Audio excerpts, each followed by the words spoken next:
Muy buenas noches a todos nuestros colegas, amigos en toda Latinoamérica. Y es para mí un honor y un privilegio poder moderar esta importantísima sesión de cierre en un año atípico y realmente plagado de virtualidad al 1000%. Hoy, tengo que decirlo, es una noche mágica, una noche en la que los astros han confluido porque pocas veces logramos reunir varias estrellas juntas de la cardiología. Estrellas y todos líderes realmente indiscutibles en el ámbito de la cardiología latinoamericana que todos los días y todo el año estuvieron de manera constante en cada uno de sus campos en esta tarea de la educación médica continuada. Y hoy pues me quiero referir a la grata presencia de los speakers que hoy nos acompañan. Son todos speakers de primerísimo nivel y que representan a las más importantes sociedades científicas del continente. Hoy hemos hecho un esfuerzo conjunto intersocietario. Tenemos la representación de SIAC, de CISIAC, de SOLACI, de importantes sociedades como son la nuestra, la Sociedad Colombiana de Cardiología. Tenemos un representante extraordinario, conocido por todos, el doctor Eric, del American College, importante en su ámbito de cardioacademic. Y realmente, pues, hoy queremos mostrar todo lo más relevante que se ha mostrado y se ha publicado en este año 2020 en las diferentes subespecialidades. Pero no me quiero prolongar más. Yo creo que, sin más preámbulo, vamos a dar inicio a esta importante sesión y para ello voy a introducir a mi primer invitado de lujo, que con solo mencionar el nombre, que es el doctor Fernando Wyss, realmente ya todos lo conocen y lo ubican como el presidente de la Sociedad Interamericana de Cardiología. ¿Y quién más que él para ilustrarnos en este tema de la prevención cardiovascular? Y quiero que nos cuentes en los próximos minutos a todos qué fue lo más relevante, Fernando, en la prevención cardiovascular en este 2020. Bienvenido, qué rico que estés con nosotros. No, muchas gracias, Jaime, por la invitación. Siempre es un honor estar con ustedes y pues bueno, en los siguientes minutos te voy a resumir lo que yo creo que es lo más importante para Latinoamérica. Mira, se publicó muchas cosas que son interesantes, pero yo creo que lo que culmina el trabajo de la Sociedad Interamericana de Cardiología es algo que ha ido de la mano en los últimos 2 años y que es digno de que lo platiquemos en este momento. Así que te voy a hablar rápidamente de 3 cosas en riesgo cardiovascular en las que estamos básicamente sentados el día de hoy. Esta es una publicación de Gianfranco Parati y George Bakris, donde ellos compararon sus guías. Esto fue publicado a finales del año pasado. Y la triste conclusión es que las similitudes de las guías realmente pues no eran tan trascendentales, eran cosas muy de consultorio, pero en lo grueso de la conclusión era de que valores, metas y esto pues no tenían un lugar a donde aterrizar.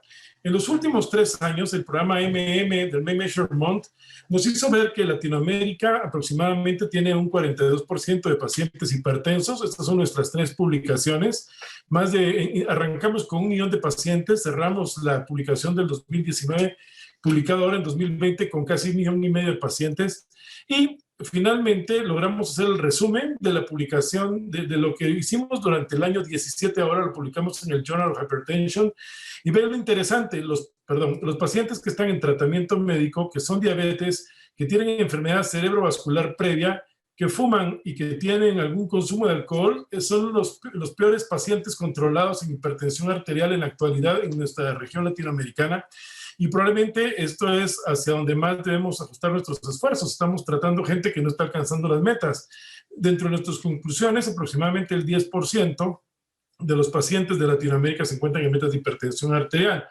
Publicado por el grupo de Aleta Schulte, luego vienen las guías internacionales de hipertensión arterial, muy sencillas, muy hacia donde va el riesgo, con cosas esenciales y óptimas que debes de realizar en el diagnóstico, con una simplificación interesante del valor de presión arterial para poder tener conclusiones en las guías. Finalmente, en este escenario, decidimos caminar un poco más allá con la Sociedad Interamericana de Cardiología, lanzando este primer editorial que fue publicado en abril de este año, y es hacia dónde vamos en el manejo diagnóstico de hipertensión arterial. Esta es una crítica que le hacemos a las guías otra vez, nuevamente, y básicamente hablando un poco del riesgo cardiovascular absoluto, sobre las metas de prevención, hacia dónde vamos a ir caminando en los siguientes años, y las volvimos a comparar. En nuestra comparación decidimos que estas diferencias de las guías pues hacen que en Latinoamérica esto sea un poco más complejo, y bajo este punto decidimos trabajar en conjunto con la Sociedad Latinoamericana de Hipertensión. En 2019 publicamos el Consenso Latinoamericano, esto fue más o menos en octubre, noviembre del año 2019, con el manejo de diabetes síndrome metabólico. Estas dos publicaciones que realizamos en los últimos meses nuevamente establecen cuál es la guía latinoamericana de hipertensión, y el grupo de la Task Force de la CIAC, en conjunto con la LASH y la europea, decidimos hacer una revisión de las guías más leídas, la europea, la americana, la canadiense y la internacional, concluyendo que las guías latinoamericanas son aplicables completamente a nuestros países, y que bueno, ya deberíamos dejar de estar leyendo las demás para poder ir hacia donde nosotros vamos. Sugerimos el monitoreo ambulatorio en el hogar, sugerimos el monitoreo ambulatorio 24 horas con sus respectivos parámetros, y probablemente la conclusión más importante es esta gráfica que tú ves acá, que amplío, en donde dependiendo del valor de presión arterial y la estratificación del riesgo, nos movemos hacia establecer cuál es el abordaje terapéutico que los pacientes deben de tener. En las unidades de prevención cardiometabólica, que es mi última diapositiva que les voy a presentar en unos minutitos, estamos adquiriendo una cantidad importante de pacientes. Tenemos más de 500 unidades inscritas, lo cual nos va a poder hacer tener una unidad más importante la casuística. Mientras tanto, recomendamos el score con el puntaje de 0.9 para Norteamérica, 0.7 para Sudamérica y 1.3 para Caribe, con un factor de corrección para este grupo de pacientes. Del grupo de CISIAC, muy importante, esto lo puso Gustavo Restrepo en la palestra en nuestro documento: presión pulmonar por arriba de 35 y patrón de disfunción diastólica sin ausencia pulmonar te habla de mayor riesgo cardiovascular en estos pacientes. Y obviamente nos fuimos un poco más allá con la cuantificación del calcio score en pacientes de riesgo subrogado para poder mejorar el riesgo. Vamos caminando de la mano. Finalmente, el 23 de junio de este año, en conjunto con la World Heart Federation, decidimos empezar a escribir el roadmap de hipertensión arterial. No pretendemos que esto sea una guía, y bueno, estamos actualmente en la penúltima revisión de lo que probablemente sea algo más mundial y que dé una idea amplia de hacia dónde debe ir en prevención cardiovascular esto. Publicado este año, más o menos también en abril, decidimos en un comentario editorial en JACC en español hablar un poco de las guías, insistiendo nuevamente en la parte del tratamiento basado en colesterol LDL con la intensidad respectiva de la estatina.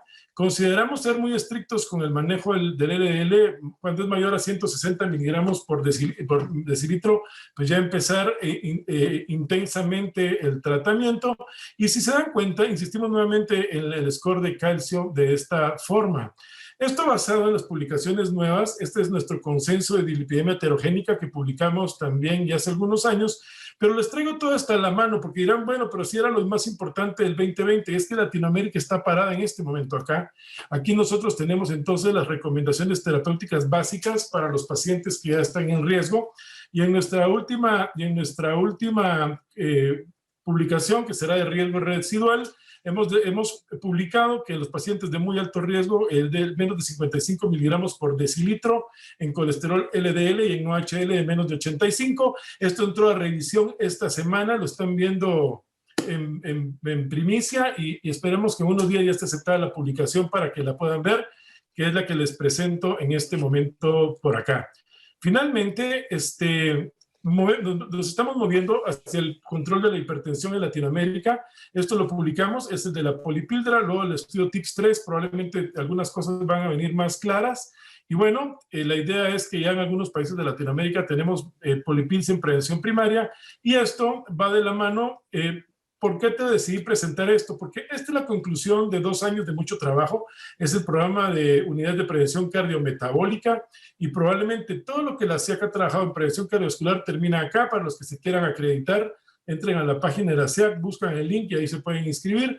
Así que creo que en prevención esto es lo más importante que hizo SEAC este año. Y es lo que les presento el día de hoy. Bueno, interesante, interesante. Al final vamos a ver si hay algún espacio para ampliar algún espacio sobre este tema. Vamos a proceder ahora con nuestro presidente de la Sociedad Colombiana de Cardiología, el doctor Fernán Mendoza. El doctor Fernán es cardiólogo, es uno de los líderes y expertos en el tema de enfermedad coronaria. Y el doctor Fernán Mendoza nos va a comentar qué fue lo más relevante de este 2020 precisamente en enfermedad coronaria, en síndrome coronario. Bienvenido, presidente. Listo, Jaime, muchas gracias por esta invitación y también es un honor y gracias a todos estos líderes latinoamericanos que estén compartiendo con nosotros esta noche y nosotros como anfitriones de la Sociedad Colombiana de Cardiología y Cirugía Cardiovascular. Bueno, entonces, ¿qué podemos empezar diciendo de lo importante del síndrome coronario agudo? Definitivamente la evolución de diferentes estudios clínicos han impactado de que la mortalidad intrahospitalaria, que mucho tiempo atrás estaba en un 30%, en este momento estemos entre un 3 y un 8%. Definitivamente la mortalidad ha disminuido y esta mejoría está basada en la implementación de los resultados de los estudios clínicos realizados a gran escala. Entonces es importante uno de los objetivos importantes en las diferentes instituciones es la aplicación o la implementación de las guías de práctica clínica. Los estudios deberían continuar para ver nuevos tratamientos y esquemas y un punto a tener en cuenta que en nuestros países, ¿qué deberíamos nosotros garantizar? Prevención, primero que todo, control de los factores de riesgo y definitivamente cuando un paciente presenta un evento agudo debemos garantizar que reciba un diagnóstico temprano, un tratamiento oportuno, completo, basado en ese concepto de implementación y de adherencia a las guías de práctica clínica. De los 2020, todos sabemos que en el Congreso Europeo de Cardiología a nivel virtual se hizo la presentación de estas guías de síndrome coronario agudo sin elevación del ST, refuerza este concepto que ya se venía trabajando, la parte del adecuado interrogatorio para enfocar el dolor torácico, una adecuada interpretación del electrocardiograma y aparece el concepto del biomarcador troponina que ya se había planteado, pero con una propuesta de lo que llaman en este momento protocolos de 1, 2 o 3 horas para la toma de decisiones y poder definir si el paciente debe ser ingresado o el paciente pudiera egresar o si no, hacer qué tipo de estudios pudiéramos hacer para definir si ese paciente tiene enfermedad coronaria. Todo ese concepto de 3 algoritmos, cuando uno revisa por qué esta troponina de alta sensibilidad tiene una soporte en este momento, lo más importante es su valor predictivo negativo alto. Vean ustedes de que tener una troponina alta tiene su resultado un 4% de riesgo absoluto y el 20% de riesgo relativo de incrementar el diagnóstico de infarto tipo 1. Y esas elevaciones muy altas, 5 veces más del límite superior normal, se correlacionan con un valor predictivo positivo mayor del 90%. Entonces necesitamos ese biomarcador ultrasensible, saber que nosotros podemos plantear ese algoritmo a nivel institucional. Y definitivamente la adecuada interpretación de ese aumento y esa caída nos ayuda a diferenciar elevaciones no agudas, sino crónicas, si no presentan ese patrón. Entonces eso nos ayuda y es una de las cosas que refuerza esa guía, principalmente ese de primera hora, que el paciente llegue con una troponina muy baja o ese delta en esa primera hora sea baja y uno pudiera decir que ese paciente pudiera ser estudiado ambulatoriamente, pero no es que le vamos a decir que no tiene enfermedad coronaria, necesitaría estudios adicionales donde estarían los estudios de perfusión o los estudios con angiotomografía para tener en cuenta. Entonces ahí ustedes vean de que la guía deja como una recomendación clase 1 y una 2A, seguir con el algoritmo de 1 a 3 horas. El otro concepto que a pesar de que no queríamos mencionar algo con el COVID, pero sí en esa parte de la interpretación de la troponina se volvió tan importante para poder definir si ese paciente que tiene o tenía sospecha de un síndrome coronario agudo o de un evento asociado con su enfermedad, en este caso de COVID-19, nos obligó a ser bastante acuciosos de hacer una adecuada interpretación. Vean ustedes de que si hay algún ejemplo claro de poder en una misma enfermedad tener diferentes manifestaciones de la elevación de la troponina es los pacientes con COVID-19, y lo quise yo traer acá en este escenario. Con esos pacientes teníamos elevaciones no isquémicas, no infarto, pero con compromiso sistémico que pudieran ser una embolía pulmonar, la misma sepsis, o compromiso no isquémico, no infarto, pero compromiso cardíaco, si nos hacía una miocarditis, pero ese grupo de pacientes también nos podían presentar un infarto tipo 1 por una placa que pudiera tener un compromiso de ruptura o erosión, o presentar un infarto tipo 2. Entonces, el mejor y el más claro ejemplo de poder nosotros hacer un análisis de las diferentes y por qué se eleva una troponina es esta misma enfermedad, y que este artículo nos describió de que definitivamente hay un compromiso endotelial que cuando se altera va a producir todas estas manifestaciones que conocemos de cambiamos a un estado procoagulante, proagregatorio, antifibrinolítico, proinflamatorio, de deterioro de esa barrera endotelial alterada, se pasa a un estado vasoconstrictor y prooxidante que explicaría todas esas manifestaciones sistémicas de estos pacientes.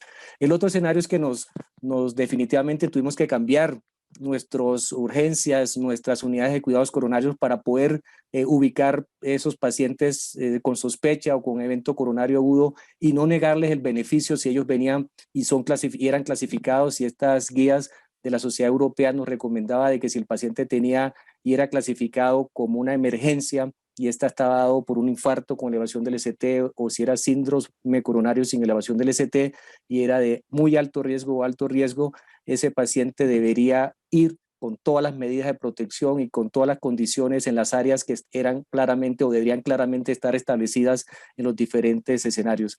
Entonces se privilegia la intervención coronaria percutánea primaria dependiendo del sitio donde se llegue, o debería ser remitido a esos sitios que son o instituciones que tienen planteado para estos escenarios. Y nos establecieron los algoritmos para poder nosotros identificar y claramente ofrecer los beneficios de manera adecuada.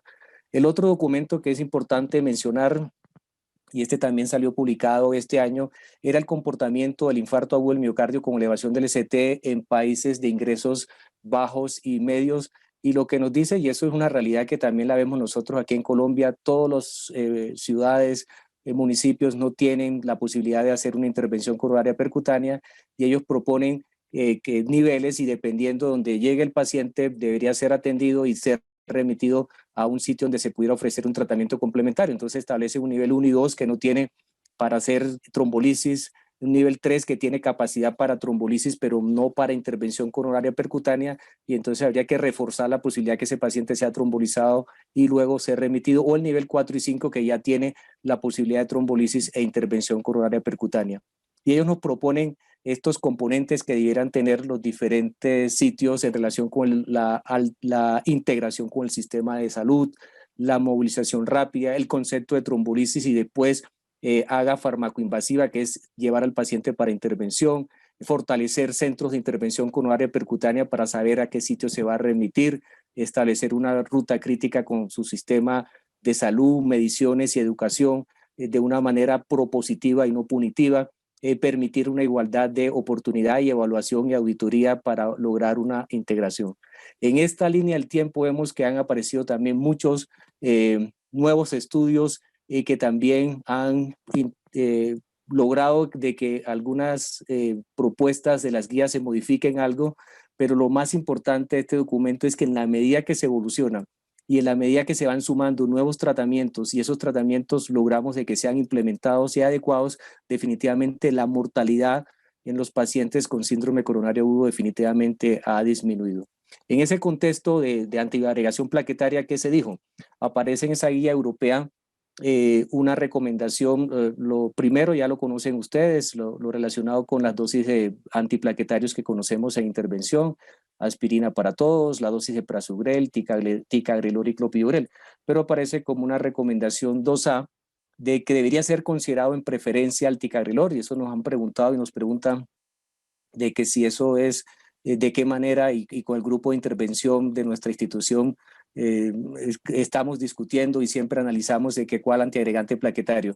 Y lo otro es el concepto del pretratamiento, que lo colocan como una recomendación 2B, que pudiera ser considerado en pacientes con este síndrome sin elevación del ST, que no tienen planeado una estrategia invasiva temprana y no tiene alto riesgo de sangrado, y eso también tiene que establecerse con la realidad de los diferentes sitios donde el paciente llega para intervención, pero posiblemente esa recomendación, o posiblemente no, está fundamentada en este estudio que fue el estudio ISAR-REACT-5, que fue publicado en el 2019 y estableció, a pesar de que también ha generado unas críticas por el punto de vista metodológico, que fue un estudio abierto, etcétera.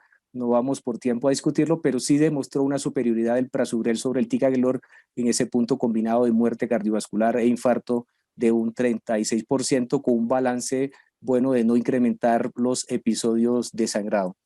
Entonces, el otro concepto que establece también aparece es el concepto de tratamiento o prevención secundario más allá del año, y lo colocan así como una recomendación 2A, que es adicionar una segunda droga antitrombótica para prevención secundaria a largo término, y esto debería ser considerado en pacientes de alto riesgo, y una 2B en pacientes moderado riesgo.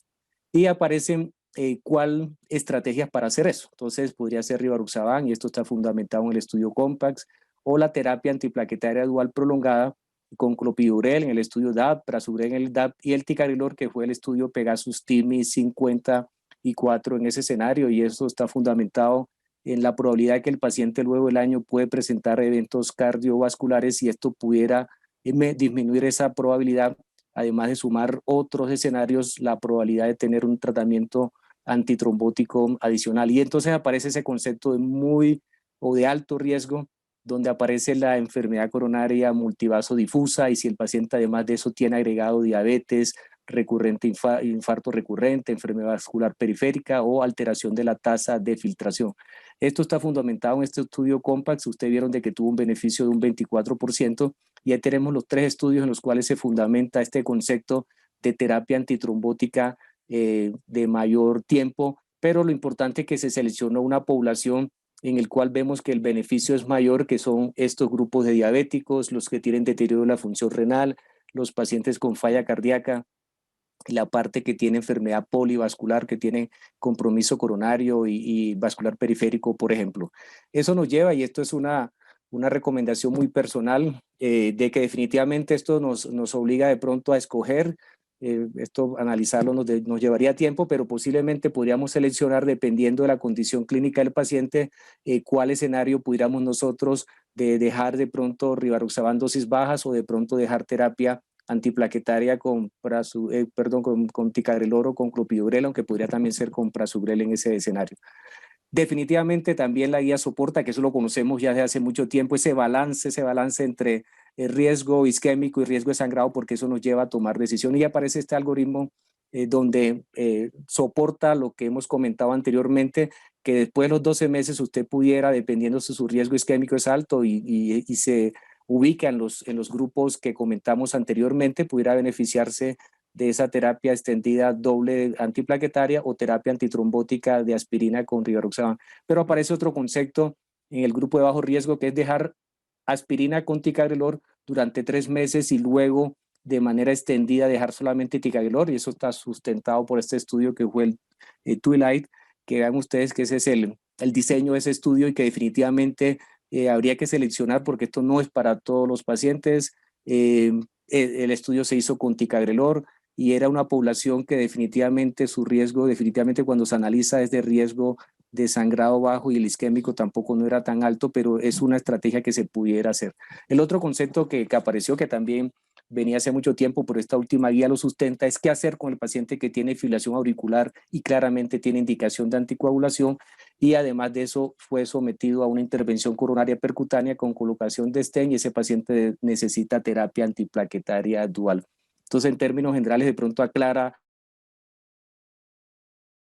basado en otros, el RIDUAL, el estudio Pioneer, el estudio el Augustus. Entonces, establece de que esa estrategia, que posiblemente lo más claro que tenemos es que deberíamos garantizar esa terapia triple durante su estadía de la primera semana, y si el paciente es de alto riesgo de sangrado, nos pasamos a la terapia doble, que sería suspender la aspirina y dejar el anticoagulante, que recomendamos que sean nuevos anticoagulantes, y el antiagregante sería clopidogrel.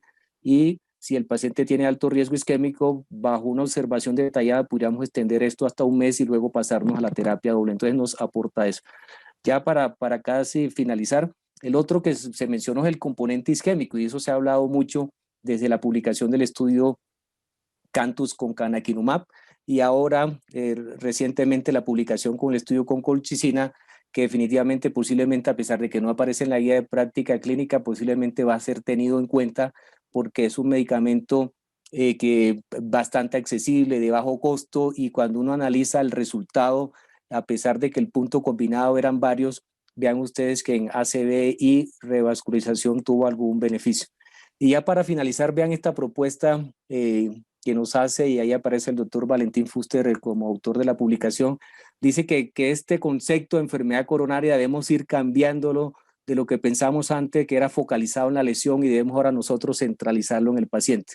Estamos en todo ese concepto de la parte de los stents, la placa vulnerable, tratar de lograr identificar, lograr la parte isquémica, la parte inflamatoria. Pasamos al concepto de paciente vulnerable, del punto de vista hemodinámico, determinar si las lesiones tienen funcionalmente una necesidad de intervención, a la determinación de la enfermedad aterosclerótica, llámese clínica o subclínica, porque eso marca un riesgo de mortalidad. Entonces tendríamos ese triángulo que se propone del 2020 en adelante, desde revascularización coronaria al concepto de detección temprana y prevención. Y ese triángulo tiene 3 vértices en los cuales la carga de la enfermedad aterosclerótica detectada de manera temprana. Lo otro es el componente protrombótico y en la actividad de la enfermedad aterosclerótica, posiblemente manejando eso de manera temprana pudiéramos nosotros disminuir. Entonces, como conclusión de este 2020, hemos tenido que la terapia antiplaquetaria nos aparecen mayores conceptos, y yo siempre he dicho de que tenemos 3 buenos antiagregantes plaquetarios, y en algún escenario debemos individualizar su uso. Hay escenarios clínicos donde se justifica este cambio de terapia antiplaquetaria dual. A veces lo hacemos ya cuando el paciente está en pisos ya casi para dar salida.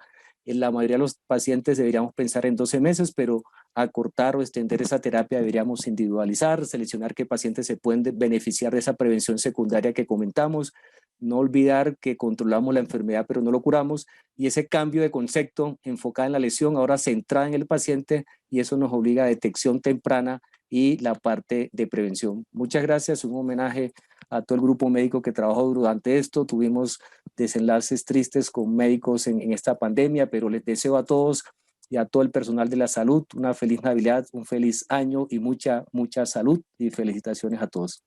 Muchas gracias. Bueno, brillante presentación, doctor Fernán Mendoza.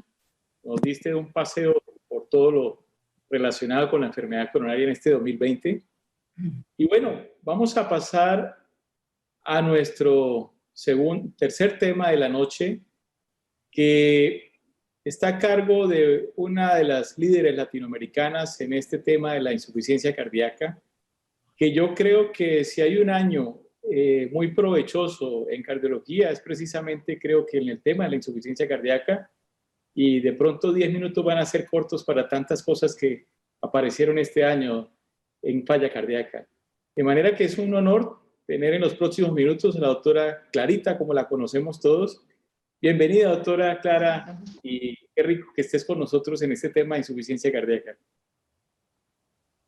Hola, Jaime. Muchas saludos para todos, y bueno, tengo que agradecerte que me diste el mejor tema en la noche de hoy, porque si algo fue emocionante en este 2020 fue la insuficiencia cardíaca. Voy a empezar contándoles que estoy feliz de pasar esta noche con amigos en Navidad, aunque probablemente va a ser una Navidad un poco diferente a lo que estamos acostumbrados, y definitivamente lo mejor del 2020 en insuficiencia cardíaca fueron estas 4 drogas: vericiguat, empagliflozina, omecamtiv mecarbil y la reposición de hierro en pacientes agudos. Y yo brevemente voy a contarles a ustedes qué fue lo que aprendimos este año. Primero, volvimos a caminar otra vez por la senda del óxido nítrico, una vía fisiopatológica que habíamos explorado hace tiempo, donde aprendimos que la insuficiencia cardíaca es una enfermedad en la cual tenemos una deficiencia de óxido nítrico. Y aparece esta droga que se llama vericiguat, que es un estimulante directo de la guanilato ciclasa soluble, que es el receptor del óxido nítrico, y a la vez hace que el corazón y muchos órganos se vuelvan más sensibles al poco óxido nítrico que queda en esta enfermedad. Este estudio se hizo entonces en pacientes con insuficiencia cardíaca con función reducida y que habían tenido un evento de hospitalización reciente, y se probó el beneficio de esta droga vericiguat versus placebo para mirar los beneficios desde el punto de vista de morirse, hospitalizarse o tener un evento de empeoramiento de la enfermedad. Una población que había estado poco explorada en estudios previos de insuficiencia cardíaca, pacientes principalmente clase funcional 3 y 4, con peor clase funcional, con peor fracción de eyección y con elevación franca de los péptidos natriuréticos. Y miren ustedes entonces lo que aprendimos de esta nueva molécula este año. Desenlace primario fue significativo a favor de vericiguat. Si miramos cuál fue el impacto de esta molécula en este desenlace, reducción relativa del riesgo del 10%. Sin embargo, la muerte cardiovascular como un desenlace individual no fue significativa y tampoco la primera hospitalización por insuficiencia cardíaca. Esta droga, que es de la misma familia de otras drogas, por ejemplo, que utilizamos para la hipertensión pulmonar, como el riociguat, quizá una de las preguntas grandes era cuál era su seguridad. Y el estudio mostró que la hipotensión sintomática y el síncope no fueron significativamente diferentes en el grupo de tratamiento. Se encontró un efecto adverso bastante inexplicado por los investigadores, que fue la presencia de anemia. Todavía hay muchas teorías de por qué ocurre esto y definitivamente no se observaron alteraciones en la función renal de estos pacientes. Entonces, en este 2020 aprendimos que vericiguat es más efectivo que placebo para reducir el desenlace compuesto de morirse o de hospitalizarse por insuficiencia cardíaca. Disminuyó las hospitalizaciones, sin embargo, no hubo un efecto importante en mortalidad y fue una droga bien tolerada. Vamos a pasar entonces a la segunda molécula que este año dio mucho que hablar y fue la empagliflozina. Si ustedes recuerdan, en el 2019 habíamos conocido los resultados del estudio DAPA-HF, donde se nos había abierto la puerta de la posibilidad de tratar a pacientes con insuficiencia cardíaca, independiente de su estatus glicémico, con estas moléculas que han logrado demostrar que reducen en insuficiencia cardíaca la muerte y muchísimos de los desenlaces que son clínicamente relevantes. Pues este estudio, que es el segundo de esta clase, con empagliflozina, se comparó versus placebo nuevamente en pacientes con insuficiencia cardíaca con función reducida.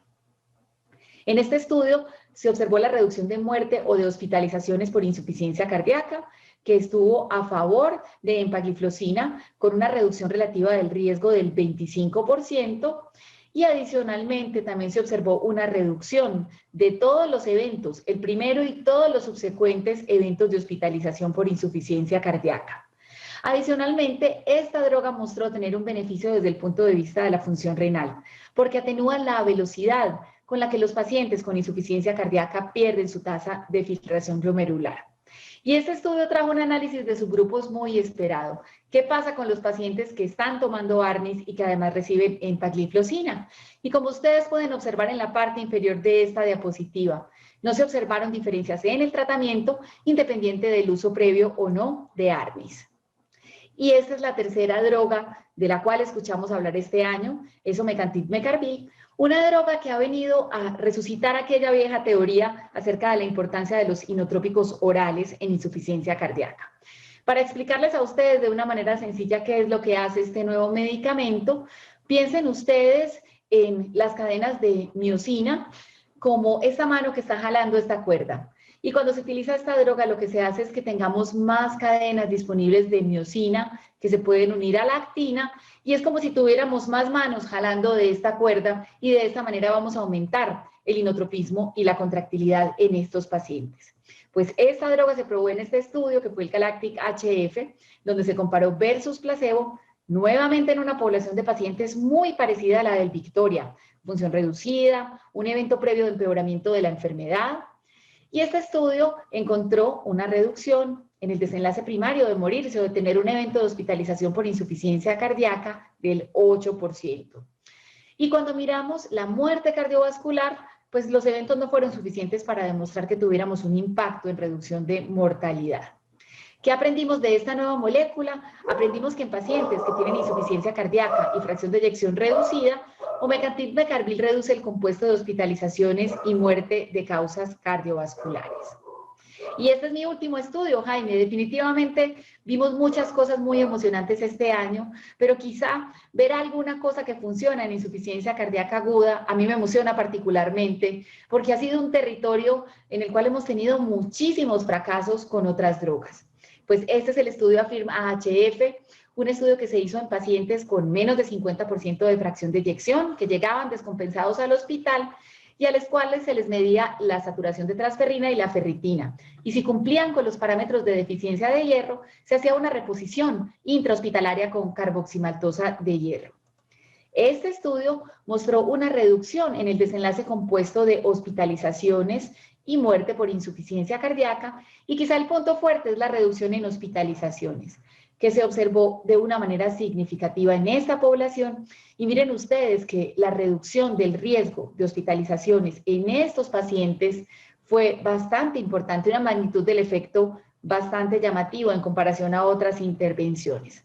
Y el otro punto interesante es que ellos por primera vez, y miren cómo nos ha cambiado la vida el COVID, hicieron un análisis de sensibilidad según los pacientes que habían estado incluidos en el estudio antes y después de la pandemia, demostrando que antes y después del COVID la intervención sigue siendo favorable, a favor de la reposición de hierro en pacientes agudos. Muchas gracias, Jaime, por invitarme en esta noche a compartir con ustedes este cierre de las actividades de la Sociedad Colombiana de Cardiología. Yo solo quiero decirte que terminamos este año con un nuevo camino por recorrer en insuficiencia cardíaca, con nuevas moléculas, y esperamos que el 2021 también nos traiga muchísimas cosas buenas para esta gran población de pacientes. Muchas gracias. Clarita, muchas gracias. Excelente panorama para la insuficiencia cardíaca. Bueno, vamos a pasar ahora al tema de la imagenología cardíaca. Es un tema muy apasionante, a mí me encanta, y para ello tenemos hoy nuestro representante de CISIAC, y es uno de los líderes en Latinoamérica en el mundo de las imágenes. Lo conocemos, le encanta la tridimensionalidad, la tercera dimensión, y es un orgullo tener acá al doctor Martín Lombardero de Argentina. Martín, bienvenido. Gracias por estar con nosotros en esta noche. Muchísimas gracias a ustedes, a la Sociedad Colombiana de Cardiología, por la invitación. Para mí es un gran honor estar aquí. Así que bueno, voy a poner el tiempo, tratar de ser exacto con el tiempo, para respetar. Permítanme, gracias. Bueno, como les decía, para mí es un honor y te agradezco mucho, Jaime, por la invitación. Vamos entonces a ver lo mejor, lo más importante de este año. Empezamos con la válvula mitral. La válvula mitral, ya sabemos, hay cosas que ya sabemos, voy a ir muy rápido. Sabemos que los orificios orbitantes no son circulares, no son únicos, no tienen una morfología determinada, no son uniformes, no siguen ningún patrón de absolutamente nada. También sabemos que pueden haber más de un flujo regurgitante y que este puede ser medido en forma individual. Y también sabemos que el mejor método de cuantificación de la insuficiencia mitral es el flujo de convergencia proximal y el PISA. Ahora bien, esto tanto para la insuficiencia mitral orgánica como para la funcional. Y hablando de funcional, la insuficiencia mitral funcional es la que estuvo de moda y la que está de moda en este año. ¿Por qué? Fundamentalmente por el advenimiento de este sistema, de este dispositivo percutáneo que une ambas valvas y simula una técnica de cristalfiebre por vía percutánea. Pero la controversia viene aquí, en el año 2020, viene a el MITRA-FR y el COAP, que son dos estudios muy similares que estudiaron una rama control y una rama intervención en insuficiencia mitral funcional.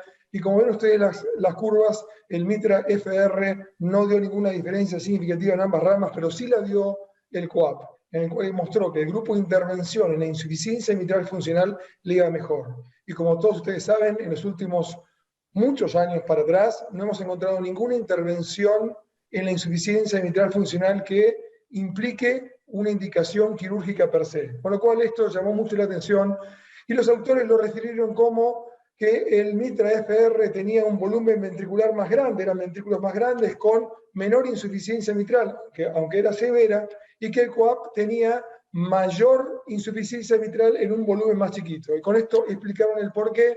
Entonces dicen, y entramos en un nuevo término, que es la insuficiencia mitral proporcionada, que es la que está gris aquí, que es la que sería de la que no habría que intervenir, que son ventrículos muy grandes con insuficiencia mitral severa, pero no tan severa, y la desproporcionada con ventrículos más chicos y mayor insuficiencia mitral, que está determinada fundamentalmente por el PISA. Simplifican todo y dicen que simplemente hay que hacer una relación entre el ORE, entre el orificio regurgitante efectivo por PISA, por transtorácico y el volumen telediastólico. Y no importa, la propuesta de ellos no hace suposiciones sobre causas, no importa la causa. Esto es un poco controvertido porque en realidad, miren ustedes, dos infartos similares, los dos tienen un infarto ínfero-póstero lateral grande, uno con mucha insuficiencia y el otro con cero insuficiencia. Acá hay muchas cosas por tener en cuenta. Cuando yo coloco un mitral clip, no sé qué pasa con el anillo en el futuro, no sé qué pasa con el anclaje póstero inferolateral, no sé qué pasa en el grado de fibrosis, y no es lo mismo una miocardiopatía dilatada idiopática que una miocardiopatía isquémico-necrótica, con lo cual parece ser toda una bolsa de gatos. Por eso me parece más prudente evaluar cada paciente, por un lado, y pensar esto que les cuento. No hay soluciones colectivas al problema individual de cada insuficiencia funcional y hay que evaluar cada una antes de pensar en un mitral clip. Bien, esa es mi opinión personal. En la nueva generación de eco transesofágico 3D, que es la que vino en el año 2020, tenemos unos nuevos software que son realmente fantásticos, y en eso tenemos esto que se llama transiluminación. ¿Qué es la transiluminación? Esto está grabado en vivo, y miren ustedes, como yo estoy mostrando aquí con el dedo, cómo yo cambio la luz del eco transesofágico 3D en una válvula mitral con una ruptura de cuerda tendinosa a nivel de P2 que están viendo ustedes ahí. Es decir, yo juego con las luces y sombras de este preparado anatómico por eco, lo pongo detrás, lo pongo del lado auricular, del lado ventricular, y tengo la posibilidad de ver mejor que lo que veía en la generación anterior de eco transesofágico 3D. Realmente es una técnica muy promisoria que es la que llegó para quedarse. ¿Qué pasó con la válvula tricúspide?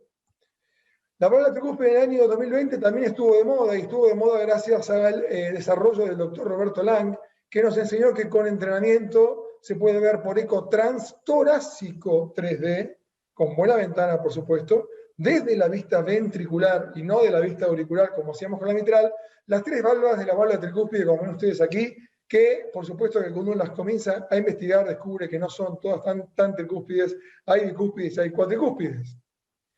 Y también la insuficiencia tricuspidia funcional está de moda. Y miren ustedes cómo las podemos clasificar de acuerdo a que si es insuficiencia tricuspidia auricular, porque tiene patologías fundamentalmente de la aurícula, como por ejemplo la fibrilación auricular crónica, o una patología ventricular derecha, cualquiera de las que a ustedes se le ocurra, o bien la clásica que tiene que ver con el lado izquierdo, o la nueva, la insuficiencia tricuspidia postcatéter de marcapaso, que es la que desarrolló Roberto Lang. Aquí vemos en un paciente de él que nos da con mucha gentileza cómo no tenía insuficiencia tricuspidia pre-marcapaso y luego la tiene. Esto lo vemos todos los días, pero lo que no vemos todos los días es de dónde está la culpa. Y la culpa está en la mala colocación del catéter, que debería estar en la comisura posteroseptal para que sea realmente poco dañina para la válvula tricúspide, y cuando está ubicada en otros lados puede producir daño, ya sea funcional o estructural. Bien. Estas son imágenes de transiluminación con eco transtorácico, que también se puede ver el catéter de marcapaso de esta manera. ¿Qué pasó con la válvula aórtica en el año 2020? Bueno, en la insuficiencia aórtica sabemos ya que la cuantificación de la insuficiencia aórtica severa, cuando ya son muy excéntricos, podemos hacer lío porque estamos subestimando la cuantificación por eco. El PISA no sirve tanto y todos los métodos realmente no son adecuados. Ahora, ¿qué podemos hacer? Combinarlo con resonancia. Sabemos que la resonancia es el gol estándar con el método volumétrico que no requiere gadolinio, y la combinación de un buen eco transtorácico con una resonancia y una insuficiencia aórtica severa realmente es muy útil. Estamos integrando imágenes cardíacas sin dejar, por supuesto, el eco transesofágico, ya sea 2D o 3D, que nos da la etiología y la causa en forma mucho más exacta. Miren ustedes esta plástica de válvula bicúspide a 45 días, implosionó hacia adentro, explotó hacia adentro, y aquí está hasta una cuerda tipo tensión que no sabíamos bien qué era. Bueno, el eco 3D realmente es muy útil para ver. En la estenosis aórtica, ¿qué es lo nuevo? Bueno, ya sabemos que las estenosis aórticas bajo gradiente, bajo flujo, y es un trabajo nuestro también, tiene que ver mucho con la mala medición, es una falacia ecocardiográfica con la mala medición del tracto de salida. Pero existen algunas, y las que existen también las podemos comprobar con calcio. Eso ya lo sabemos con el score de calcio. Lo nuevo, lo interesante de todo esto es evaluar las estenosis aórticas asintomáticas con strain longitudinal, que todavía no están las guías esto, y sobre todo y esto es lo que se viene, con resonancia cardíaca con T1 mapping. ¿Qué es el T1 mapping? Es la cuantificación del tiempo longitudinal, ¿sí?, del tiempo, y esta cuantificación de la relajación longitudinal nos da el T1 mapping. ¿Cuándo tenemos un T1 mapping aumentado? Cuando tenemos mucho espacio extracelular. ¿Cuándo lo tenemos disminuido? Cuando tenemos poco espacio extracelular. En ambos extremos no está bien. Y esto se hace sin gadolinio. Esto es muy interesante. Cada vez hay más evidencia en valvulopatía, sobre todo en estenosis aórtica, y esto es lo que se viene y lo que vamos a tener en el 2020. En cuanto a strain, no vamos a hablar porque no hay mucho tiempo, ya hablamos muchísimo desde hace muchos años, sabemos que sirve para la disfunción ventricular subclínica, sobre todo para cardio, oncología y para un montón de cosas más. ¿Qué es lo nuevo? La automatización. El mismo paciente, con el mismo clip, yo tardé 4 minutos en hacer el strain convencional y tardé 20 segundos en hacerlo por automatización, por auto-strain. Por supuesto que a veces tengo que corregir, sí es cierto. En varias ventanas tengo que corregir, con lo cual lo paso a hacer semiautomático. Pero el hecho de tardar 20 segundos versus 4 minutos de corregir y corregir y corregir, como antes hacía, realmente es fantástico, y esto me lleva a pensar que próximamente, seguramente, porque estos son equipos de alta gama que van a llegar en el futuro, aunque estemos en crisis, van a llegar a todos esto, el operador va a tener cada vez menos importancia, y sí va a tener importancia la interpretación de todo esto. En cuanto al strain de ventrículo derecho, lo mismo, la automatización es la gran estrella. Miren ustedes también, tardo 20 segundos en ver el strain de la pared libre, que es el que realmente me sirve, y como dato clínico nos sirve para el cardio, oncología también. Y miren ustedes que, al igual que del lado izquierdo, un cambio del 15% del estado basal se implica cardiotoxicidad siguiendo los patrones del lado izquierdo, aunque un poco más tarde. Es decir, hace lo mismo la cardiotoxicidad, un 15% de cambio. Pero la gran estrella es el strain de aurícula izquierda de este año. Y miren ustedes la cantidad de trabajos que yo les voy a ir mostrando que aparecieron, en el cual el strain de la aurícula izquierda, sobre todo reservorio, que ahora les muestro lo que es el reservorio para los que hacen eco. Ahí miren ustedes, voy a cerrar la válvula. Esto está grabado en vivo, tardó 20 segundos en hacerlo. Ahí con la válvula cerrada es reservorio, es la distensibilidad de la aurícula, lo que estoy midiendo, que es un strain positivo por otra parte, y es lo que realmente hasta ahora sirve, sin dejar de mencionar que creo que hay mucha tela para cortar con conducto y con bomba. Conducto es cuando se abre la válvula y bomba es cuando, por supuesto, está la contracción de la aurícula.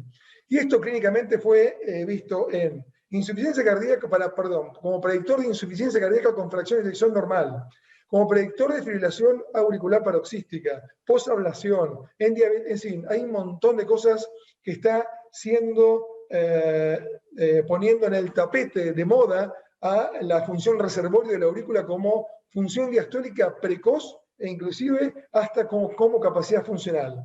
Si yo pongo en el PubMed, ahora encuentro 1500 artículos, esto todo es muy rápido, es todo muy reciente, está muy de moda la función auricular y sobre todo la función reservorio. Pero como les decía, y ya terminando, la gran estrella creo de este año es la automatización. Y miren ustedes cómo en 20 segundos yo mido volúmenes de ambos ventrículos, y ahora los mido también en 3D, el ventrículo derecho en 3D, como están viendo ustedes, y me da volumen de fin de diástole, volumen de fin de sístole, la aurícula izquierda. Es decir, vuelvo a decir lo mismo, cada vez importa menos el operador, si tiene buena ventana, y sí la interpretación mía atrás de esto, para volver todo esto, porque la información es mucha, y hay que meterse mucho en los software offline. Muy bien, todo esto, como les dije antes, en minutos y 20 segundos. Y en resonancia, el último minuto se lo dedico a lo más importante de resonancia para mí este año, que es, como les conté antes, el T1 mapping y el volumen extracelular, o sea, la posibilidad de medir el tiempo de relajación longitudinal. Y lo puedo medir en forma nativa, sin contraste, como vemos ustedes acá, que me da idea de espacio extracelular, pero no lo cuantifico bien, pero sí que hay una normalidad, que seguramente es fibrosis difusa. O les pongo contraste y en un solo corte nada más con contraste puedo medir el espacio extracelular de una fórmula que toma en cuenta el hematocrito y que normalmente nuestro espacio celular, el que todos tenemos, el espacio extracelular, no es mayor ni menor de 24 o 28%, es muy estable. Mayor de eso implica patología de tipo amiloide, infarto, miocarditis, edema, es decir, todo lo que tenga que ver con la relajación de los protones que tengan que estar cerca de este músculo cardíaco. Ahora puede pasar al revés. que tenga menor espacio extracelular, y tiene que ver con lípidos, inclusive hasta con enfermedades Fabry. Es decir, que yo, manejando un poco el espacio extracelular, que es lo que se viene y lo que vamos a estudiar todo el 2021, yo le voy a decir qué patología prevalente puedo tener, teniendo como extremos la amiloidosis, que es la que más espacio extracelular tiene, y teniendo como en el otro extremo con bajo T1, con muy poco espacio extracelular, entonces todo lo que es grasa, lo que es lipomatosis. Y ahí, en ese margen, me juego. Pero es muy importante esto, ¿por qué? Porque se puede medir sin necesidad de contraste, por lo menos tener una aproximación con el T1 mapping, que es la gran estrella hoy por hoy de la resonancia. Estas son imágenes, no tengo tiempo de mostrarles, pero vean que lo normal se sitúa en el medio y de aquí para aquí tenemos mayor espacio o menor espacio. Entonces, final, en el 2021, ¿de qué vamos a hablar? Fundamentalmente, de distensibilidad de la aurícula izquierda y de estreno auricular. 2, de espacio extracelular y T1 mapping. Y 3, de la automatización de los equipos de alta gama, que seguramente van a bajar a una gama media, y en los próximos años vamos a estar todos con equipos automatizados. Muy bien, muchas gracias. Y aquí he terminado. Bueno, Martín, muchas gracias por tu brillante presentación. Creo que coincidimos bastante en lo que has presentado en este mundo de las imágenes, que también crece todos los años de manera exponencial. Vamos a pasar a uno de los tópicos que también ha tomado mucha fuerza en los últimos años, y es el tópico de la estructuralidad. Sobre todo el intervencionismo estructural viene creciendo de manera importante, y también la necesidad de intervenir y el auge de las imágenes también ha ido de la mano del intervencionismo estructural. Y tenemos hoy el privilegio de contar con el presidente, o nuestro presidente de SOLACI, la Sociedad Latinoamericana de Cardiología Intervencionista, el doctor José Maglioni, de Brasil, y él es la persona indicada que nos va hoy a contar qué fue lo más importante en el 2020 en intervencionismo. Bienvenido, doctor Maglioni. Qué rico tenerlo en este escenario latinoamericano, y gracias por vuestra presencia.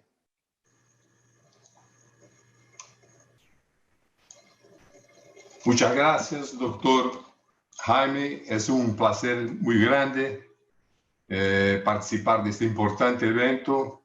Muchas gracias por sus amables palabras. Y yo voy a comentar algo, entonces, lo mejor del intervencionismo en 2020. Mucho se ha comentado en este año al respecto de la reducción de la terapia dual en los pacientes que se someten a intervención percutánea coronaria. Y uno de estos estudios fue el ZAICE 28 y 90, que fue presentado en el TCT, en el último TCT, por la doctora Roxana Merre, en pacientes de alto riesgo de sangrado que se sometieron a intervención coronaria percutánea con el stent ZAICE. Estos pacientes fueron elegidos para dos grupos. Un grupo que mantuvo la terapia doble por un mes, y después solamente con la aspirina hasta el final de un año. En el otro grupo se mantuvo la terapia dual por 3 meses y después solamente con la aspirina. Estos dos grupos hicieron una comparación a través del score de propensión con el registro ZAICE de América del Norte, de Estados Unidos. Y a través del score de propensión se verificó que tanto en el ZAICE 28 como en el ZAICE 90 no hubo diferencia con relación a los eventos más graves, la muerte e infarto agudo del miocardio. La terapia dual corta, fue muy segura en este aspecto de la incidencia de muerte e infarto agudo del miocardio. Sin embargo, sangrado más grave, grado 3 y 5, de acuerdo con la clasificación Barke, hubo una reducción muy significativa con la terapia corta en estos pacientes, tanto en el grupo del ZAICE 90 como también en el grupo del ZAICE 28, mostrando entonces una ventaja muy grande con relación a la disminución de sangrado en este escenario de pacientes con alto riesgo de sangrado. Un otro estudio también muy importante que ahora fue presentado en el American Heart de la Universidad de Yonsei en la Corea del Sur fue One Month DAPT. Ese estudio también randomizó más de 3.000 pacientes que se sometieron a angioplastia, intervención coronaria electiva para un mes de DAPT con un estente biofluido que no tiene polímero y se comparó con 6 a 12 meses de DAPT con estente Biomatrix o Ultimaster que tiene un polímero biodegradable. Y esto aquí fue el endpoint primario del estudio, eventos duros, hard endpoints, también con el sangrado mayor de acuerdo con el criterio del estudio Steeple. ¿Y qué se verificó? Que los endpoints primarios fueron iguales en la terapia de un mes como la terapia de 6 a 12 meses en angioplastias electivas. Fíjense que esta análisis aquí, la landmark análisis, tanto temprana como la más tardía, las curvas son muy superponibles, demostrando la misma incidencia del endpoint en los dos grupos de terapia corta y de terapia más prolongada. En el subgrupo de pacientes analizados, en todos ellos no hubo diferencia, excepto los pacientes con síndrome coronario aguda. Esta síndrome coronaria aguda en este estudio fue solamente angina inestable, porque pacientes con infarto agudo no fueron elegidos para ese estudio. Entonces se verificó una interacción. La terapia corta fue benéfica en los pacientes estables, pero en los pacientes inestables, con angina inestable, no fue una buena opción. Entonces, nosotros tenemos que tener esto en mente, que la terapia corta en pacientes con síndrome coronaria aguda, en este caso con angina estable, no es una buena opción para este grupo de pacientes. Un otro estudio también ahora en 2020, muy importante, fue presentado por el doctor Renato Lopes a Duke University, no Congreso de Cardiología Europeo, sobre el estudio isquemia, que fue un estudio muy comentado, muy debatido, muy discutido, que en todo el cohorte no hubo diferencia en pacientes con doença isquémica estable, con enfermedad isquémica estable, no hubo diferencia entre tratamiento medicamentoso con la intervención coronaria percutánea. Pero esta subanálisis del doctor Renato Lopes analizó los pacientes que tenían una historia de insuficiencia cardíaca o disfunción ventricular izquierda. Y fíjense que las curvas volteadas aquí muestran una nítida separación en estos pacientes de ese subgrupo con insuficiencia cardíaca o síntomas de insuficiencia cardíaca y reducción de la fracción de ejeción, mostrando un beneficio de la intervención coronaria percutánea en estos subgrupos de pacientes. Y cuando se analizó la interacción de los varios endpoints, fíjense que el endpoint primario hubo una tendencia muy fuerte en los pacientes con la reducción de los eventos de los pacientes que fueron sometidos a intervención coronaria percutánea, como también hubo una reducción en los endpoints más importantes, que la muerte cardiovascular y el infarto agudo del miocardio. Hubo un beneficio, ocurrió un beneficio de la intervención coronaria percutánea en estos pacientes con angina estable que fueron sometidos a intervención. Eso es un dato muy importante. Y ahora entonces pasando para el campo estructural, hubo un estudio muy importante también que fue presentado ahora en el ICC. En el comienzo de este año fue los resultados de 2 años del Partner 3, que el TAVI en paciente de bajo riesgo, que fue comparado con la cirugía. En los resultados de 2 años se mantiene una superioridad de la TAVI comparada a la cirugía cuando se analizó muerte, accidente vascular cerebral y una rehospitalización de estos pacientes, demostrando una superioridad hasta 2 años en esta población de bajo riesgo comparado a la cirugía de reemplazo aórtico. Un otro estudio que recién fue presentado ahora en el PCR Valve fue un Ocean Trial, también un estudio en pacientes de bajo riesgo, un seguimiento clínico de 8 años de ese estudio con 280 pacientes. Fíjense que la mortalidad al final de 8 años no hubo diferencia entre la cirugía y la TAVI, la misma, y también la mortalidad total, el accidente cerebrovascular y el infarto agudo de miocardio, también las curvas son completamente superponibles sin diferencia. Una otra cosa muy importante, un otro dato muy importante, una pregunta que siempre hacen, es la durabilidad de la válvula percutánea transcatéter, la misma durabilidad de la válvula cirúrgica, de la bioprótesis cirúrgica. Sí, hasta 8 años este estudio demuestra que sí, la durabilidad, la failure de la bioprótesis es la misma entre los dos tipos de tratamiento. No hay diferencia hasta 8 años, pero necesitamos un tiempo más prolongado, más a largo plazo, para verificar si hay mismo una durabilidad igual entre las dos válvulas. Pero hasta 8 años ese estudio demostró la misma durabilidad.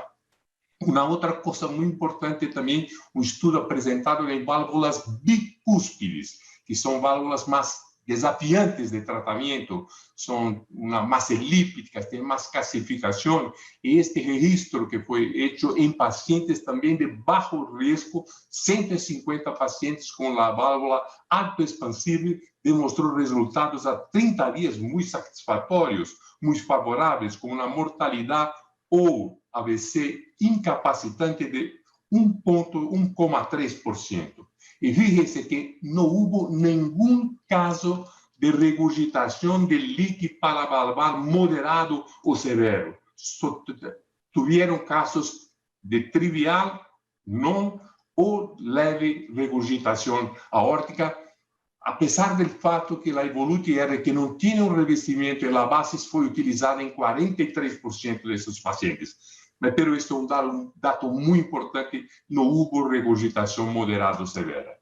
Este trabajo fue publicado, ese paper fue publicado ahora en el JACI, demostrando lo que está ocurriendo en los Estados Unidos de la América con relación a tal. Está ocurriendo un incremento, un aumento muy importante. En el año de 2019, más de 72,000 procedimientos fueron hechos en los Estados Unidos de América. Y fíjese, con un incremento muy grande en los pacientes de riesgo intermediario, como también en los 2 últimos años, un incremento en los pacientes de bajo riesgo. 1.400 en el año de 2018 para más de 8.300 pacientes en el año de 2019. Y ahora un crecimiento de la TAVI aquí que podemos observar que ultrapasó la cirugía cardíaca de reemplazo valvar aórtico isolado o entonces en conjunto con revascularización del miocardio. Hoy se hace más TAVI en los Estados Unidos de la América comparativamente el tratamiento quirúrgico. Y también ahora tenemos las cosas con el MitraClip. Ya se comentó aquí sobre el estudio COAP, sobre el estudio French, FR, y ahora tenemos un estudio que fue un registro que fue también presentado en PCR este año sobre el registro Expande, que utilizó también un nuevo MitraClip, o XTR, un MitraClip que tiene el brazo más grande, 3 milímetros comparado con el NTA. Y fueron utilizados los 2 dispositivos para tratamiento de pacientes con insuficiencia mitral primaria o mezclada o entonces insuficiencia mitral funcional o secundaria. Y fíjense que los resultados fueron muy buenos con la utilización de estos 2 dispositivos. Hubo una reducción para grado 1 o menos en 87% de los pacientes con regurgitación mitral primaria y 90% grado 1 o menos con los pacientes con regurgitación mitral secundaria o funcional. Y una regurgitación igual o superior a 2 grados fue obtuvida en 72% de la regurgitación primaria, en casi 60% en la regurgitación secundaria. Y tenemos otros desarrollos del MitraClip ahora con el G4 MitraClip, que puede hacer el GRESP, el clip independiente de cada velo de la válvula mitral. Tiene 4 tamaños distintos y podemos hacer también una verificación de la presión arterial izquierda inmediata, monitorando durante todo el procedimiento la presión arterial izquierda. Y fíjese de los resultados iniciales de este estudio de feasibility, también recién publicado, resultados muy buenos con este nuevo dispositivo de MitraClip, con una reducción de grado 1 o menos de más del 90% de esta población. Estamos también caminando con la intervención para la válvula tricúspide. Y algunos dispositivos como TriClip de la Abbott también está siendo utilizado para hacer la corrección de la regurgitación tricúspide, como también el sistema Pascal también está siendo utilizado. Y tenemos 2 estudios que están haciendo ahora, empezando los estudios randomizados, o Triluminate y el GLASP 2TR, con la utilización de este procedimiento comparado al tratamiento clínico. Y también estamos ahora también entrando en el reemplazo percutáneo transcatéter de la válvula tricúspide, con varias válvulas siendo desarrolladas para esta finalidad, el reemplazo tricúspide, como también algunos dispositivos para reducir la dimensión del anillo valvar tricúspide. Y yo tengo la seguridad que sin duda demostrarán resultados muy favorables en un futuro muy próximo. Muchas gracias por su atención. Gracias. Bueno, maravillado con todo lo que nos trajo este 2020 en el tema del intervencionismo, doctor Maglioni. Y vamos a darle paso a la última sesión de nuestra noche y tengo el placer de presentar al doctor Eric Alexanderson, conocido en toda Latinoamérica. Es una persona muy inquieta en estos temas de educación médica y conocido como Eric en su comité del American College. Y este año, en su parte inquieta de la educación, fue laureado en la Universidad Autónoma de México en sus 40 años. Y tengo que decirlo como él dice, miren, la enseñanza y la investigación son piezas claves del quehacer médico.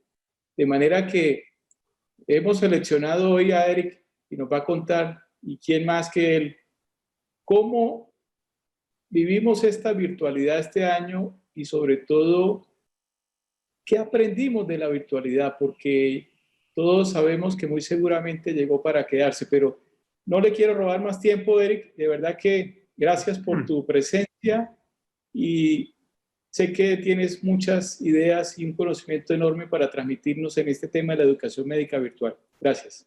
Gracias, Jaime. Muchas gracias a todos por la amable invitación para participar en esta muy interesante plática que cierra el año académico de la Sociedad Colombiana de Cardiología y creo que cierra el año académico de muchos de nuestras sociedades latinoamericanas. Un gusto enorme estar con muy buenos amigos y por cuestión de cualquier riesgo que pudiera haber, me permití grabar la ponencia el día de ayer para tenerla ya lista. Así que le pediré a Jorge que la pase y al final, si hay tiempo para alguna pregunta, con todo gusto estaremos a sus órdenes. Entonces, regresamos en un minuto más, ya que Jorge nos haya puesto bien la conferencia, que tratará de ser muy breve. Hola, es un gusto saludarlo. Soy el doctor Eric Alexanderson de México. Agradezco a la Sociedad Colombiana de Cardiología su amable invitación y distinción de presentar este simposio en conjunto con varios amigos míos, todos de gran calidad académica y de mucho empuje científico, lo cual para mí constituye un honor colaborar en esta sesión. Y un tema que nos tocó hablar es algo muy interesante en este año en particular, que es la educación médica continua a nivel virtual en el 2020.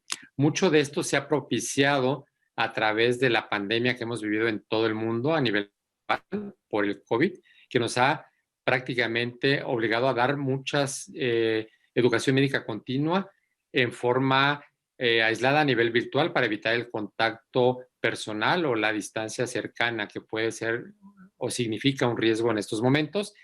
Este es lo que hablaremos a lo largo de esta sesión, que será una sesión breve y espero que les podamos transmitir la experiencia que hemos adquirido en este año.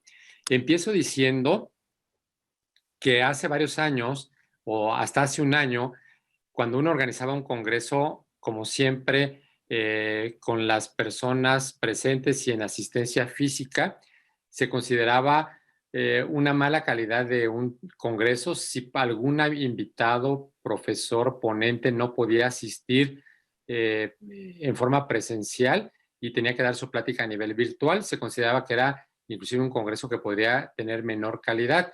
Hoy el mundo cambió radicalmente, ya que esta se ha convertido en la herramienta más fácil para conservar los programas de educación médica continua, que son muy importantes para mantener a los médicos activos en actividades académicas de investigación editoriales, para que tengan un mejor rendimiento en su trabajo y contribuir a su formación. Sabemos que el médico nunca deja de estudiar y tiene siempre que estar en un programa de actualización continua, ya que el conocimiento médico cambia en cada momento. Afortunadamente, la situación del COVID que nos obligó a aislarnos ha ocurrido en una época donde tenemos importantes tecnologías de información que permiten obtener información muy importante en forma inmediata. Y algo muy importante de esta nueva forma de comunicación es que puede llegar a más gente, a más sitios lejanos, sin que implique que las personas tengan que trasladarse al sitio donde se está originando el evento, que inclusive eso generaba muchas limitaciones para muchos grupos por los gastos académicos que esto representaba. He querido presentar cómo se ha afectado y cómo hemos tratado de solucionar este problema de educación médica en diferentes niveles. Empezaría a nivel universitario, en la que somos profesores de algunas escuelas de medicina que, como nosotros, ya médicos formados, también han estado en casa sin poder asistir a clases presenciales en su formación médica, y lo que hemos hecho es transmitir programas académicos de clases dinámicas, innovadoras, promoviendo un liderazgo estratégico efectivo en alumnos de diferentes escuelas de medicina donde tenemos la oportunidad de participar como profesores. Nuestra alma mater, la Universidad Nacional Autónoma de México, una de las universidades mejor ranqueadas en medicina a nivel Latinoamérica y que ha permitido que estos jóvenes sigan en educación médica continua, pero también la educación no solamente es recibir clases teóricas, sino para tratar de digamos, equilibrar un poco la falta de práctica con los pacientes. Hemos hecho modelos de simulación virtuales que permiten escuchar fenómenos tanto pulmonares como cardiovasculares, utilizando modelos que te permiten reproducir ruidos cardíacos y soplos o hallazgos de exploración física o la interacción con casos clínicos que te llevan a tomar decisiones prácticas aunque no tengas contacto presencial con el enfermo. Nuestros médicos cada año presentan en México un examen que es un examen de preparación para el examen de residencias médicas que les permite entrar a la especialidad. Aplican unas 60,000 personas y se quedan como 8,000, aunque este año se duplicaron las plazas a 16,000.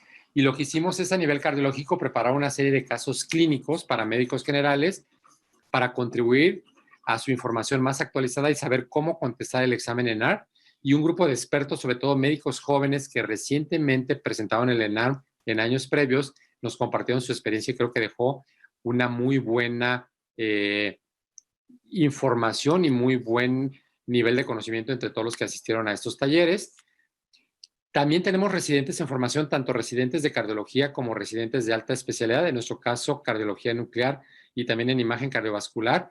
Y lo que hemos hecho es hacer un programa desde nuestro laboratorio de imagen en el Instituto Nacional de Cardiología, compartir sesiones teóricas, académicas o discusión de casos clínicos que complementan la práctica clínica de estos residentes que ahora se ha visto limitada porque el número de pacientes que acuden al hospital en forma externa se ha reducido por motivos de la pandemia también. Es decir, el COVID nos obligó a hacer todos estos cambios dinámicos que ya venían gestándose, pero que se complementaron en esta oportunidad.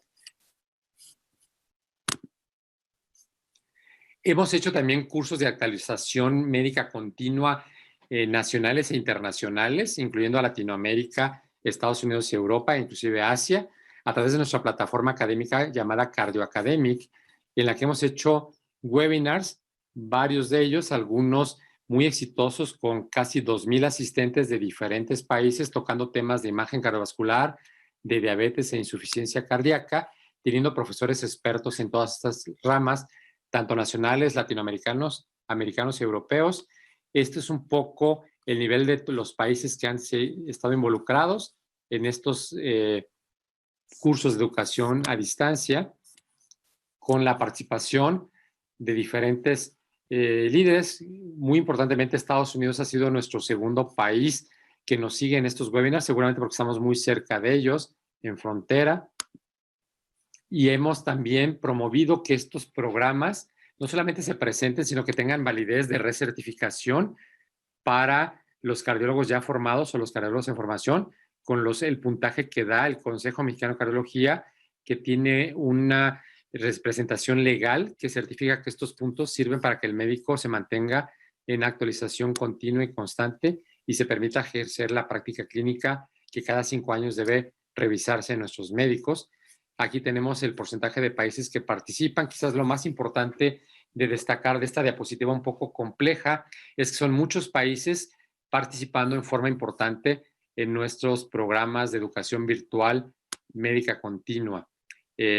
Como aquí lo hemos mostrado, en diferente número, en sesiones que son a veces para diferentes semanas, y cómo se va teniendo una presencia de alumnos buena en general y que tiene su acme en algunos momentos del año. Hoy estamos, dado que es la única forma de comunicarnos y ofrecer estos programas de educación, creo que hemos sido rebasados mucho porque se promueven y se producen demasiados cursos de actualización y recertificación.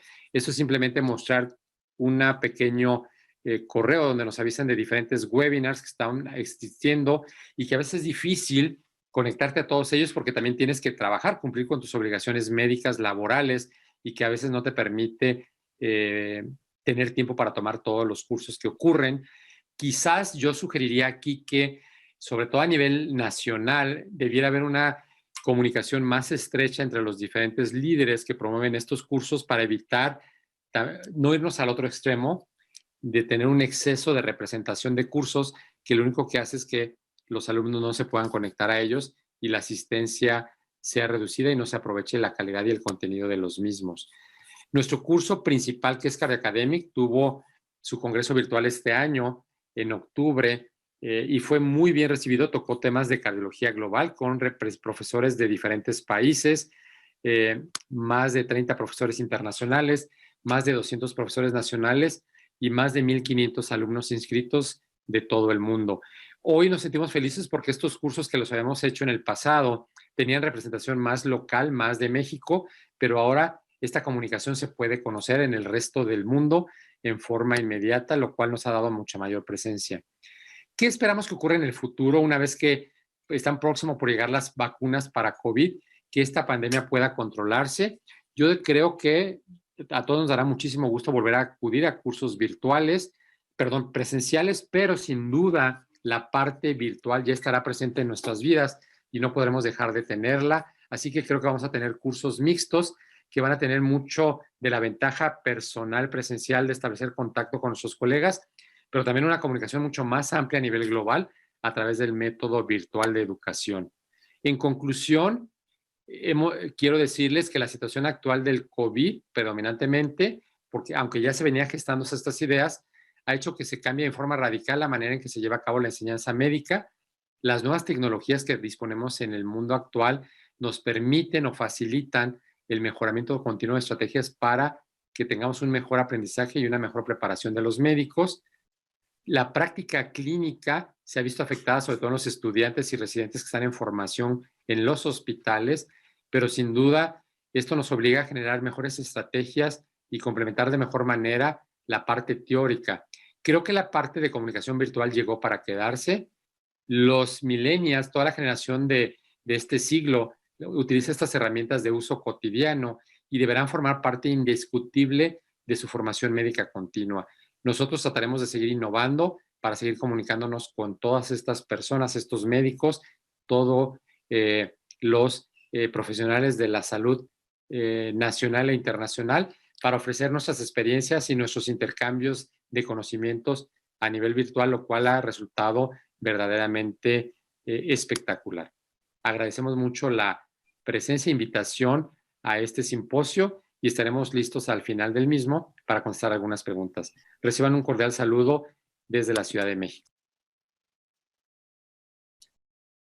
Bueno, interesante lo que nos has mostrado. Yo creo que tengo que agradecerte, nos has aclarado el panorama de la virtualidad y estamos llegando ya al cierre de esta linda jornada, hoy 11 de diciembre. Ya nos acercamos a los villancicos, a compartir en familia y no vamos a prolongarnos mucho ahorita, ya estamos en los últimos minutos de esta sesión, ya un poco más relajados. Y solamente quiero hacerle a los conferencistas una pregunta con una respuesta corta. Ya Eric me respondió la que yo le tenía, porque precisamente quería preguntarle su visión sobre qué va a pasar con nuestros congresos cuando acabe la pandemia. Y yo creo que has dado en el punto en que el modelo híbrido y el modelo mixto probablemente va a ser el que va a quedar. Y creo que en eso coincidimos en muchas de las sociedades. Y a la doctora Clarita, quería preguntarte, con todo este abanico de posibilidades que nos trajo el 2020 en el manejo de la insuficiencia cardíaca, ¿es definitivamente el momento de decirle adiós al IECA y al ARA2? ¿Definitivamente o tenemos que todavía pensar en que hay que usar el IECA y el ARA2? Yo creo que tenemos suficiente evidencia para pensar que podemos empezar sacubitril valsartán de entrada sin agotar el paso de los IECAs y los ARAs. Yo creo, Jaime, que los IECAs y los ARAs van a quedar en la misma posición que quedaron drogas como las sulfonilureas en las guías de diabetes, donde lo dejan para los pacientes que por razones económicas no pueden recibir el ARNI. Estupendo. Voy a preguntarle a mi presidente, a nuestro presidente, el doctor Fernán Mendoza. Fernán, si tú tienes que decir en este 2020 qué fue lo que más relevante salió o se presentó que impacte en mortalidad en enfermedad coronaria, ¿cuál es para ti de todo lo que nos presentaste? Sí, es una pregunta interesante, pero yo creo que lo más importante que debemos hacer en síndrome coronario agudo, yo creo que el diagnóstico temprano, ¿eh? Y entonces para ese diagnóstico temprano, los biomarcadores y una adecuada interpretación, porque ya lo demás viene cuando haces el diagnóstico, que es y hacer una adecuada estratificación de riesgo, el paciente que debe ser intervenido y esa intervención más la terapia antiplaquetaria complementaria. Pero yo creo que esa sensibilización de un buen interrogatorio, la interpretación y una posibilidad de poder diagnosticar de manera temprana y bastante certera a los pacientes que llegan con sospecha de síndrome coronario agudo. Me surge una segunda pregunta, no te la tenía, pero con vista de la que le dice Clarita, ¿el clopidogrel está muerto o todavía está vivo? No, yo creo que sigue y nosotros revisando unas estadísticas a nivel nacional, y yo creo que eso sucede en diferentes países de Latinoamérica y en eventos que hemos hecho también con nuestros colegas de España y todo, por cuestiones del sistema de salud, la utilización de clopidogrel, a pesar de que sabemos que hay dos estudios grandes que muestran superioridad. El 70% de los pacientes siguen utilizando en nuestras instituciones clopidogrel. Entonces yo creo que no. Ahora, lógicamente hay varias facilidades en el sentido de que se empezó con clopidogrel y después yo individualizo y el paciente necesita, porque tiene alto riesgo isquémico, y ya sabemos que podemos hacer el famoso switch de cambio de un clopidogrel a un antiplaquetario más potente para ofrecerle un mayor beneficio que pudiera ser ticagrelor o prasugrel. Estupendo. Voy a preguntarle al doctor Fernando Wyss, que conoce ampliamente el tema y con lo que nos mostró, ¿qué tan cerca estamos en nuestros países de Latinoamérica con el tema de la polipíldora? ¿Estamos cerca o todavía tenemos que romper una serie de barreras de muchas de las que conocemos? ¿Qué nos puedes adelantar? ¿O estamos muy cerca? Algunos países están muy cerca, otros están muy lejos. Te voy a decir, yo creo que va a depender mucho de la facilidad con la que los gobiernos puedan facilitar. Digamos, en Colombia tienen el problema de poder ingresar la polipíldora porque necesitan estudios de bioequivalencia, porque necesitan estudios que puedan reafirmar la utilización. En Guatemala nosotros ya tenemos varias polipíldoras que están trabajando y están funcionando tanto en prevención primaria como en secundaria. En el Caribe, República Dominicana, incluso tiene una que es una bomba y que está funcionando. Te digo, yo pienso que esto va a ser cuestión de legislar y que cada sociedad se ponga el rumbo de tratar de convencer. La polipíldora no es una opción en el sentido de que te vaya a mejorar no solo la adherencia, sino que va a facilitar, como lo decía Fernán, que gente que no tiene para comprar la medicina pueda accesar y mejorar su adherencia por esa razón. Y entonces nosotros publicamos en 2016 algo sobre el tema en hipertensión y yo creo que la polipíldora en cada país va a caminar a su velocidad, lamentablemente, ¿verdad? Fenomenal. Esta última pregunta es una pregunta más conjunta entre Martín y el doctor Maglioni y nos mostraron algo que yo creo que en eso hay que trabajar y es el tema de la válvula tricuspidia. ¿Creen ustedes que debemos dejar, Martín, de ser más cualitativos en la tricúspide y en la parte de intervencionismo, ahora sí pensar en intervenir la tricúspide? Esta es para los dos. ¿Qué podemos concluir ahí? José, ¿quieres empezar vos? Muy bien, los pacientes que tienen regurgitación tricúspide conjuntamente con acometimiento de una otra válvula tienen una evolución más desfavorable. Entonces, la regurgitación tricúspide no es una patología que, como pensaba en el pasado, una patología que no tenía tanta consecuencia, tanta interferencia en la evolución de estos pacientes a largo plazo. Entonces, debemos sin pensar en tratar la válvula tricúspide en los pacientes que tienen una regurgitación importante.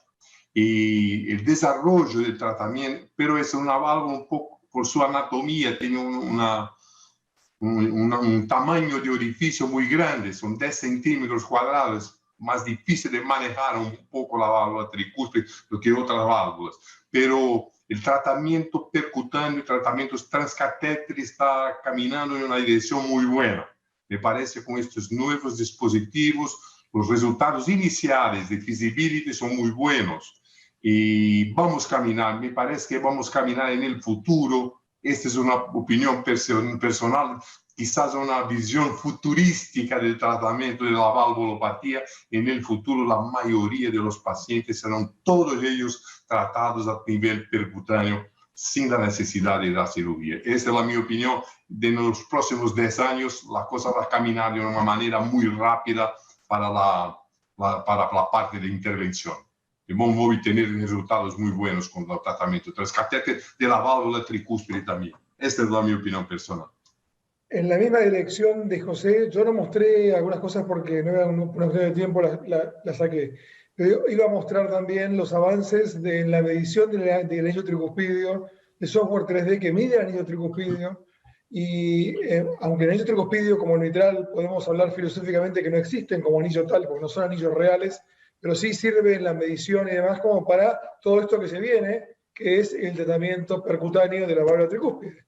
Además, el conocimiento de que no es lo mismo una dilatación de la aurícula izquierda por una fibrilación auricular crónica y ver cómo el anillo se dilata desde la aurícula que desde el ventrículo. En fin, estamos aprendiendo un montón de cosas.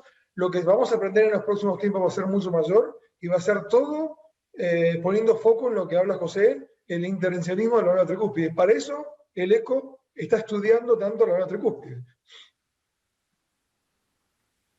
Bueno, yo creo que hemos llegado al final, hemos disfrutado hoy de una sesión de altísimo nivel académico y hemos disfrutado de manera extraordinaria la presencia de ustedes y creo que la hemos gozado y sé que todos los asistentes que se han conectado, no solamente de Colombia, sino de toda Latinoamérica, y a quien tengo que agradecerles también por vuestra presencia y de estar conectados y que aguante hoy un viernes, algunos en Buenos Aires, en Argentina, en Brasil, ya 9, 10 de la noche aguantándonos todavía a estos colombianos. De verdad que es un placer y de verdad que infinitas gracias. Y a ustedes que atendieron mi llamado, tengo que agradecerles de verdad que esto es lo que tenemos que hacer en Latinoamérica, todos unidos trabajando, porque separados no vamos a ningún lado. Los pacientes son los mismos, somos una población muy homogénea, de unas características culturales, fenotípicas muy similares, y me parece que estos escenarios que gracias a Dios la virtualidad nos ha permitido compartir, de manera que yo creo que hay que sacarle un jugo tremendo y trabajar mancomunadamente. Yo creo que el tema de consensos y guías no son de un país, son de todo un continente que debe girar todos en la misma línea. No me quiero extender más, pero de verdad que agradecimiento a todos. Nuestra Sociedad Colombiana de Cardiología, conocen ustedes lo inquietos que estuvimos este año, pero yo quiero que mi presidente, nuestro presidente, el doctor Fernán, le dé cierre a este evento. Y Fernán, el auditorio es tuyo. Muchas gracias. Bueno, listo. Gracias, Jaime. No, primero que todo, en nombre de la sociedad y nuestra junta directiva, agradecer a este panel, bueno, Jaime, que fue la cabeza de este simposio, a Clara, a Fernando, al doctor Eric, al doctor José Armando, al doctor Martín Bombardero, porque yo creo que fue una noche espectacular, llena de ciencias.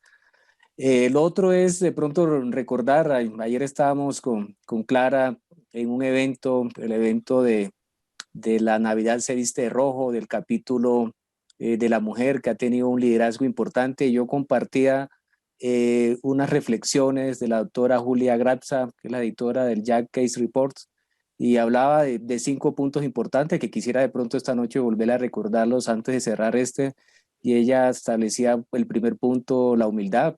Nosotros deberíamos ser, y esta pandemia nos ha enseñado en ese sentido, principalmente con relación a todos los cambios y que definitivamente todavía no conocemos de la enfermedad, entonces eso se puede transmitir para muchas enfermedades. El trabajo en equipo, lo hemos dicho, y yo creo que ese trabajo y esa integración que desde la Sociedad Interamericana de Cardiología y las diferentes sociedades, la alianza con el Colegio Americano de Cardiología, toda esa parte de hemodinamia, cirugía cardiovascular, creo que esa integración es lo que nos va a permitir en ese área de la cardiología y en otras áreas salir adelante. El otro tema que ella mencionaba era la empatía, esa empatía que debemos tener nosotros con nuestros pacientes, con nuestro prójimo en esta situación tan difícil, entender la situación.